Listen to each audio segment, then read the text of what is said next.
You may think that ultrasounds are just a routine procedure that everyone who is pregnant goes through and has, and you probably think that they are completely harmless, but it may surprise you to find out that once you get sonograms, it may open you up for a cascade of interventions.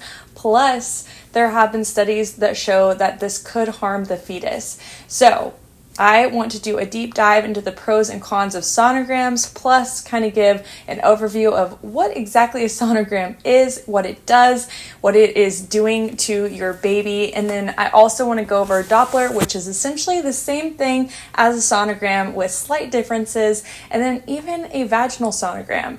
So let's get into all the details. So first, let's start with the pros. So let's start this off on a positive. So one of the pros can be, it can be a really exciting time. It can leave you with a keepsake, a little photo of your sweet little baby. It can also create this like bonding moment with the father of your child who is not carrying your baby, who is not feeling the kicks and the movements and the body changes. So it can be a way for them to feel more connected. So that can be a really awesome thing for them and you to make it seem more real and to see your sweet little bundle of joys moving around in your belly. Another thing that an ultrasound is good for is seeing the sex of the baby, although this can also be done by a blood test or you can just leave it as a surprise. But if you want to find out the sex, that is something that a sonogram is great for. Plus you can hear the heartbeat when you use do a sonogram or a Doppler. So those can be reassuring for mothers. I do want to mention that there is a fetoscope, which you can use. You can buy one on Amazon, you can use it at home, or you can actually have your midwife. I don't know if OBs have fetoscopes, but that's another way that you can listen to the heartbeat at any moment in time. You could do it by yourself at home instead of getting a sonogram if that is something that you want, but you might decide after this video that you maybe want to rethink a sonogram itself. Another positive is that you can see the position of the baby generally. So if you want to see if the baby's head down or transverse or whatever your baby is doing, that can be a way to see it. But also you can do this through belly mapping, so you can find where you're getting kicks. That's where the feet are, obviously. And so you can kind of find the rest of the body that way, or you can feel around. If you feel something hard, it may be the back, things like that. So there are other options, but that can be a great way to figure out baby's position. Another really awesome thing about sonograms is it could be life-saving. So this is very rare, but sometimes there are abnormalities with babies. For example, I know of a baby who had a very large tumor on their neck, and so they were able to take pictures of the sonogram, like 3D imaging, and they were actually able to like practice the surgery to remove the tumor before the baby was even born, which is super awesome, life-saving, really cool that we have that technology. Another way that can be life-saving is I've heard many stories of people who were thinking about having an abortion, and when they went to go through with it, they had a sonogram first, and just hearing the heartbeat, seeing the baby on the screen kind of changed their mind. So in those regards, it could be a really life-saving, awesome thing to have a sonogram. Another thing that can be positive for some people if you want to get a sonogram is finding out if you have twins or not, or I guess triplets or not, or just a single baby. There are other factors that you can kind of see this with, but a sonogram, if you are having twins, can kind of differentiate, because there's 4 different types of twins, so you can kind of see, are they connected? Is there one placenta, or is there 2? Like kind of see that kind of thing. So that could be a positive if you were having twins, or if you just wanted reassurance that you only have one baby growing in your belly. So another reason why they want you to have a sonogram, especially when we're talking about the anatomy scan at about 20 weeks, is to see where the placenta is. So that is not in a set in stone location. And if the placenta is at a lower point where they don't feel that comfortable, of course it can rise and be totally fine and safe, but that's going to open you up for more sonograms in the future. So that is something to consider, but it can be really positive because it can tell you where the placenta is and you can feel good to go, especially if you're having something like home birth. You can know that your placenta is in a good place and you are safe to give birth at home. Another major point of the anatomy scan is to see any abnormalities. So something I learned this week, I am 17 weeks, and so we're kind of going over the pros and cons of sonograms. I am just trying to decide what I personally want to do because my 20 weeks is coming up. But during that anatomy scan, your baby is inside your uterus and your baby is pretty small. So it has a lot of room. There's a lot of room around. So at 20 weeks, they can check the lungs, the heart, all those things to see if there's any abnormalities that they should be aware of. And once your baby grows more, there's less space. And so it can be more difficult for them to do a sonogram at a later date to see everything that they need to see, to check all the abnormalities. So that is one positive of doing the anatomy scan, one positive of doing a 20-week ultrasound, just to get peace of mind to make sure that your baby doesn't have any type of like crazy abnormalities that you could know by doing a sonogram. So before we get into the cons, let's kind of go over what an ultrasound is. So it's an ultra high frequency sound waves that's used for diagnostic scanning. So bones return a stronger echo than other parts of the baby, like the fluid and the soft tissue. And so that's why whenever you're seeing that sonogram on the screen, it kind of has that like skeleton-like feel to it, look to it. So those ultra high frequency sound waves from the sonogram are not just constant, they're not continuous. They are actually just last a fraction of a second. They get that echo back and then they do it again. It's just intermittent. So that's a huge difference between a sonogram and a Doppler. The Doppler is continuous. So in that regard, the Doppler is a little bit more dangerous, in my opinion. So if you don't know what a Doppler is, it's basically if you go to an OB appointment, if you've ever been, it's like a handheld device that they use to hear the heartbeat. From my experience, I think they check the heartbeat at every appointment. And I think it's just important to note that the Doppler has a much higher level of exposure. So another thing I want to mention is the vaginal ultrasound. So that is being inserted into your vagina, especially if you go to have an ultrasound very soon. So like if you go at 7 or 8 weeks, sometimes they can't get a sonogram ultrasound, they can't find the baby, and so it's easier for them to go through the vagina. But when you're doing that, there's less tissue to protect your baby from that, so that's just something to think about. So now let's get into the cons. As I mentioned before, it can open up a cascade of interventions. So if they see something, if they don't get the correct measurement of something, they're going to have to ask you to have another sonogram. And sometimes they don't just ask, they just tell you. So that's something very important to note. So another con from my experience is that this is really an uncontrolled experiment, just sonograms in general, because from my research, I have not found that they have proven that sonograms are completely risk-free. Now, another thing that I found is that sonograms are a huge booming industry. They make a lot of money. So if every woman in the United States alone, and from what I saw, this was from a few years back. So if every woman in the United States got one routine ultrasound, then that would collect $1.2 billion for that industry. And so I'm pretty sure if anyone gets one, they usually get multiple. So with my son, I definitely got 3, and they were asking me to do more. And so I can't even imagine how much money this industry makes. And I think it's just important to be a little bit wary of something that is not necessary, it's not essential, but it's making that much money for the obstetric and gynecology world. Yes, that is me being a little bit skeptical. I know, a little bit conspiracy theorist, but it is true. Follow the money. So as I mentioned before, on the pros side of things, you can detect different abnormalities, but some abnormalities are just not able to be detected in a sonogram. So you can have like soft markers for things, but they might not know if something is really wrong with your baby, which can cause a lot of anxiety and fear.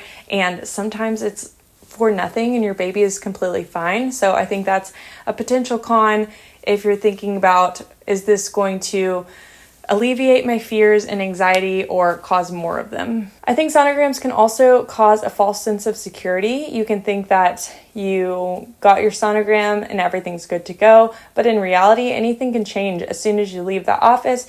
If your baby is head down when you have a sonogram, you walk to the parking lot, your baby could be head up.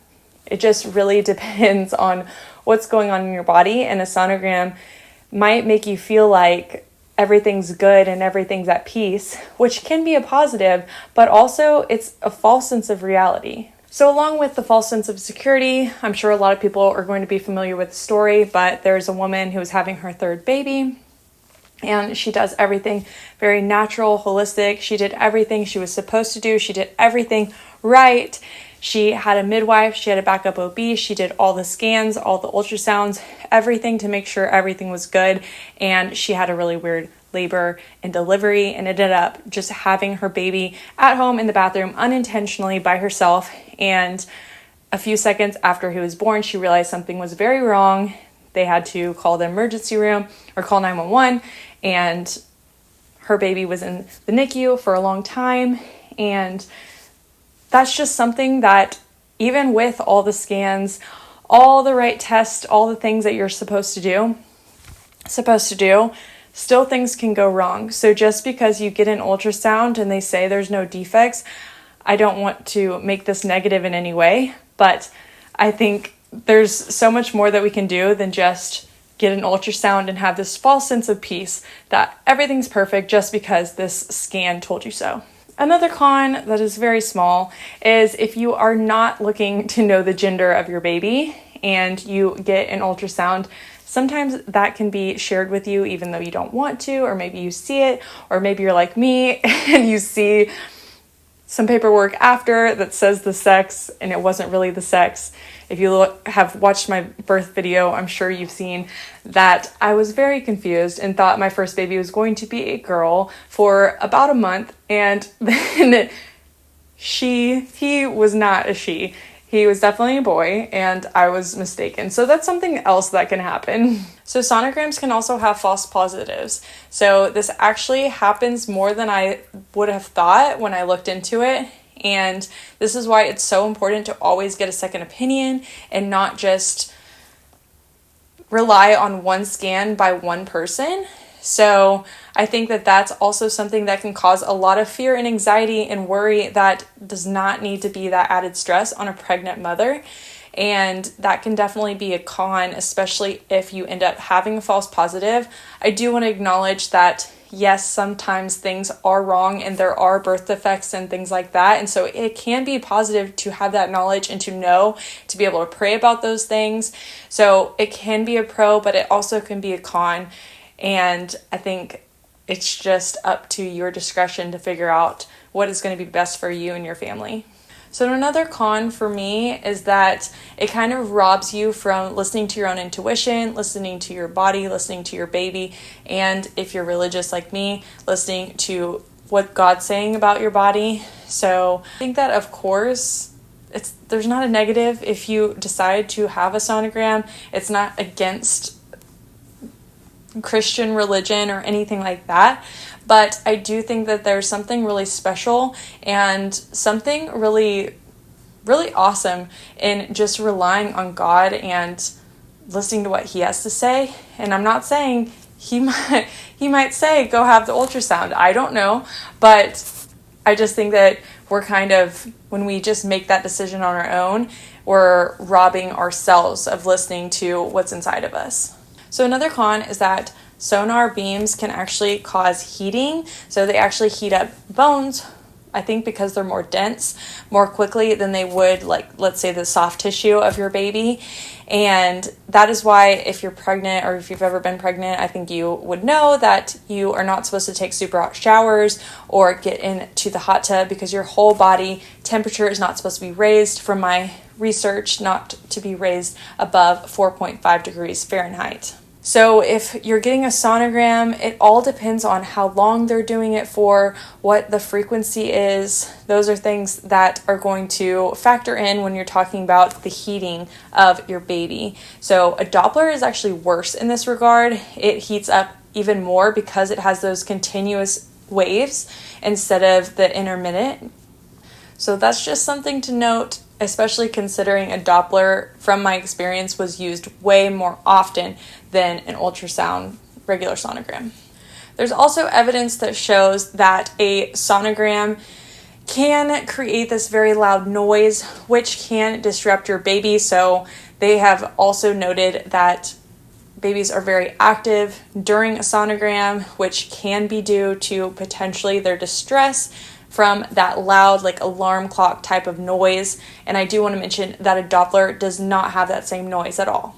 So they've also done testing on different mammals, for example, mice and monkeys, and they found that ultrasounds can cause lung damage and reduction of cell division and abnormalities in cell migration, among other things.